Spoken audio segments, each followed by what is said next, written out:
O silêncio está cantando uma canção de amor e paz. O silêncio está rezando uma oração por seu irmão. Muita gente vive sem amor e tem solidão, mas aqui nesta casa do Senhor, solidão não existe não, solidão não existe não.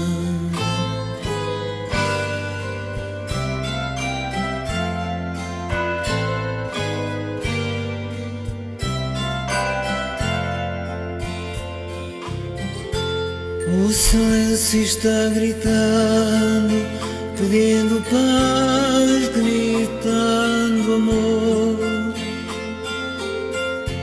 O silêncio está falando, põe teu amor no teu Senhor. Muita gente vive sem amor e tem solidão, mas aqui nesta casa do Senhor, solidão não existe não, solidão não existe não, solidão não existe não.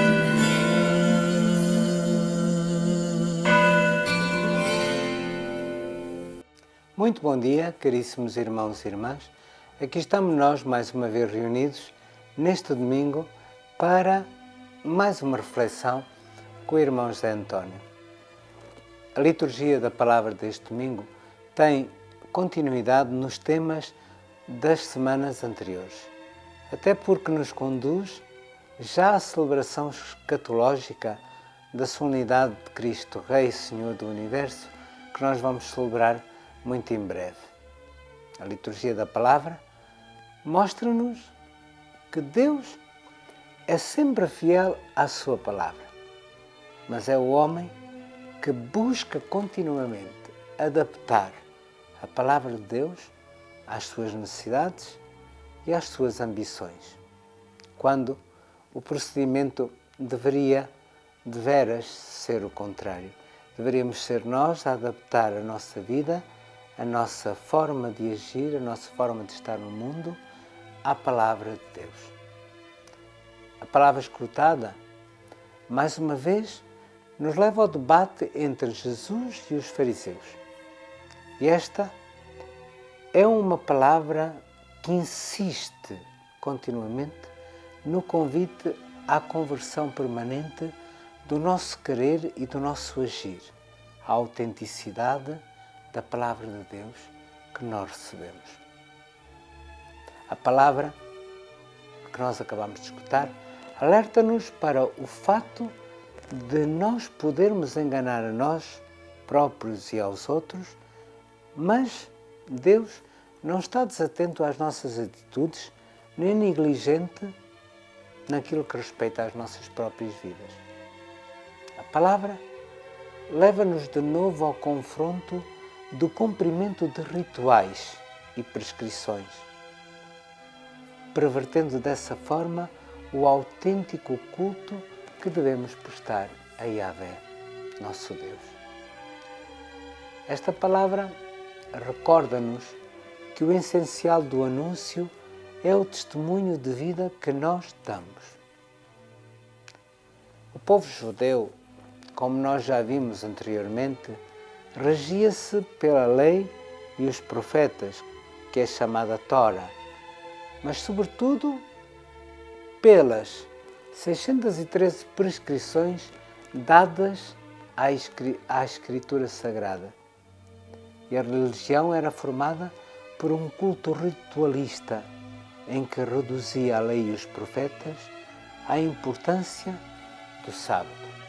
Os sacerdotes e os escribas e os doutores da lei adubaram a lei e os profetas com estas 613 prescrições que, mais do que libertarem o povo, o escravizavam no cumprimento de rituais estéreis que menosprezavam o homem e elevavam o sábado a um grau do mandamento mais importante. Jesus, no debate com os fariseus, vem contrapor e dizer que o mandamento mais importante é o amor a Deus e aos irmãos, como escutamos na liturgia da palavra do domingo anterior. Na palavra de hoje, Jesus fundamenta esta afirmação: o maior mandamento é o mandamento do amor, declarando que as prescrições impostas pelos fariseus escravizam o povo e que, para os poderosos, transformam a religião num espetáculo de filatelias e de vãs ostentações. Jesus insiste que uma religião ritualizada não liberta, mas escraviza, porque agarra o homem ao sentimento de cumprimento para que haja salvação. Mas, na verdade, aquilo que salva é o amor. Jesus, na liturgia de hoje, coloca-nos de sobreaviso em relação àqueles que dizem e não cumprem. Ele afirma que a lei e os profetas são para viver e que o testemunho de vida é o fruto que brota dessa vivência com autenticidade. Jesus traça-nos o perfil dos fariseus e, ao mesmo tempo, nos ajuda a não agir como eles. Os fariseus usurparam a cadeira de Moisés. Isto quer dizer que usurparam o direito de interpretar a lei e usá-la em seu favor.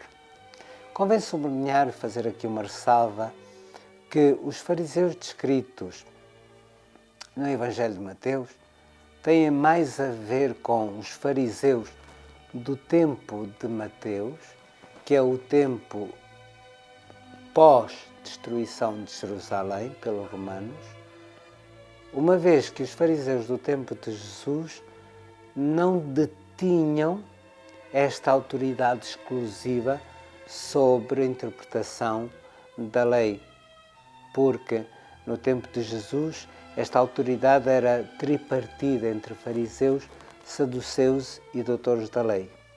É depois da destruição de Jerusalém que os fariseus assumem a autoridade exclusiva sobre a religião e sobre a interpretação da lei, ou seja, do poder religioso, que regia toda a comunidade judaica. O Senhor não hesita em chamar-nos superficiais e hipócritas quando a nossa fé se torna um espetáculo de ostentação e deixa de ser uma vivência da nossa autenticidade de fé. E a nossa autenticidade deve ser manifestada pela nossa vida, e a nossa vida deve ser fruto da vivência que temos do Evangelho de Jesus Cristo.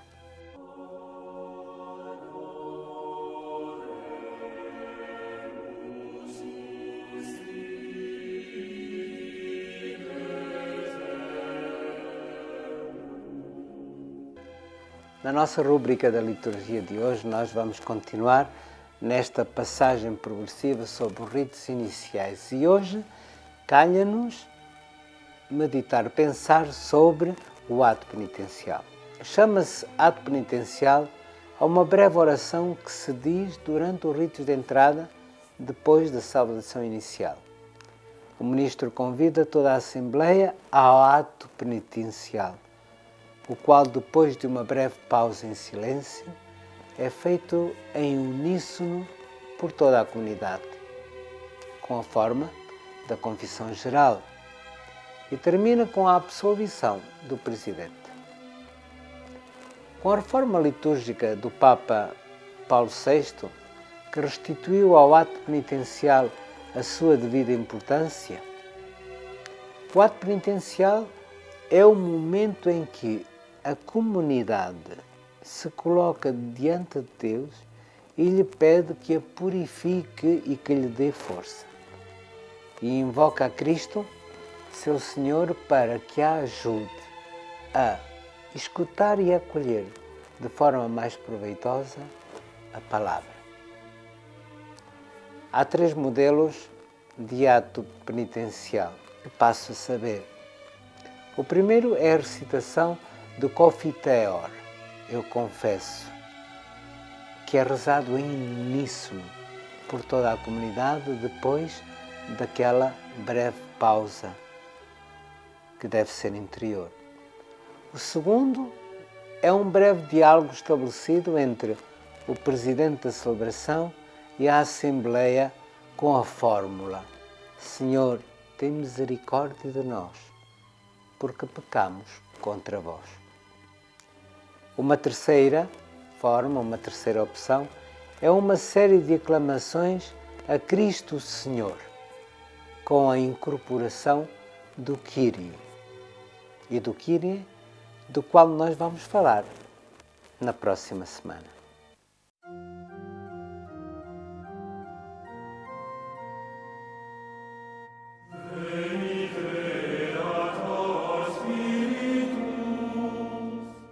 No nosso degrau de hoje da Lécio Divina, nós vamos fazer o degrau do discernir, ou chamemos-lhe o grau do discernimento.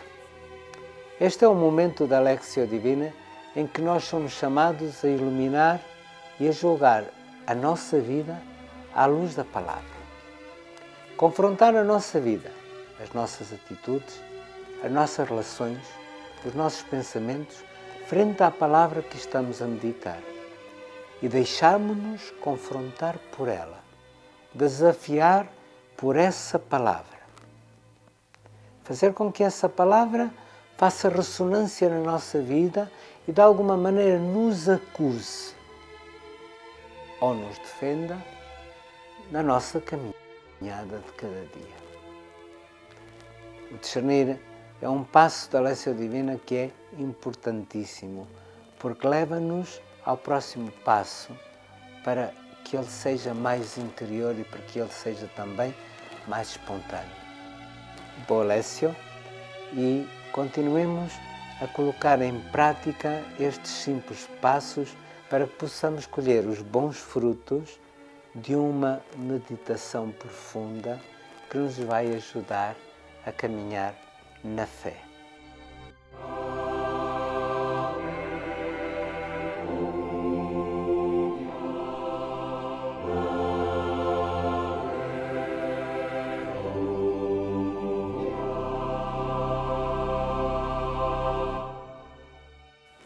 Caríssimos irmãos, hoje não temos um santo específico do santo da semana, até porque nós celebramos no passado, dia 1 de novembro, a solenidade de todos os santos. E hoje queria-vos falar um bocadinho sobre isto. Usualmente em teologia nós falamos da Igreja em 3 estágios. A Igreja Celeste, que é a Igreja que refere à Igreja daqueles que, redimidos em Cristo, já gozam da visão beatífica de Deus. Os santos, os beatos, os bem-aventurados. Em suma, aqueles que já estão no céu e que têm esse reconhecimento por parte da Igreja Universal. Depois temos a Igreja Peregrina ou a Igreja Militante, que refere à Igreja daqueles que neste mundo celebramos na fé, a esperança e vivemos na caridade, isto é, as nossas comunidades que se reúnem ao domingo para celebrar a fé e que também se ocupam da ação pastoral ao longo de todo o período pastoral. E depois temos a Igreja Purgante, que é a Igreja daqueles que já partiram do seio das nossas comunidades e que aguardam a visão beatífica de Deus. E que nós, numa linguagem mais comum, diríamos os que se encontram no purgatório. Mas a solenidade do dia 1 de novembro, que nós celebramos no dia 1 de novembro, é uma solenidade que celebra a Igreja Celestial. Celebra todos os santos, todos aqueles que foram apartados. É isso que quer dizer santo, colocado à parte.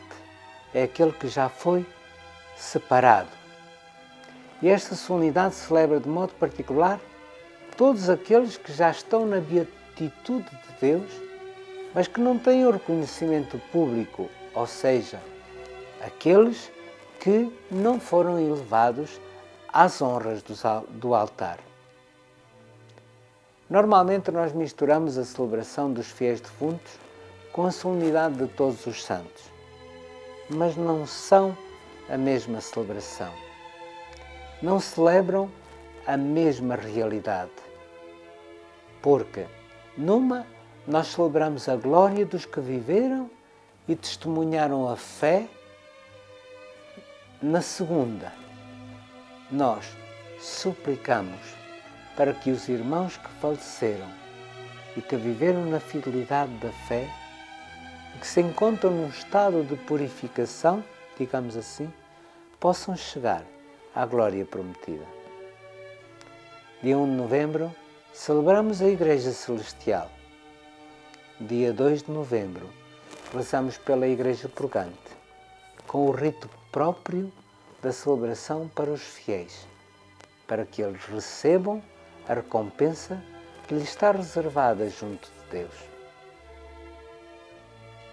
Bem, caríssimos irmãos, resta-me desejar-vos a continuação de um bom domingo, despedir-me de vós até à próxima semana com um enorme abraço de paz e bem. Até lá!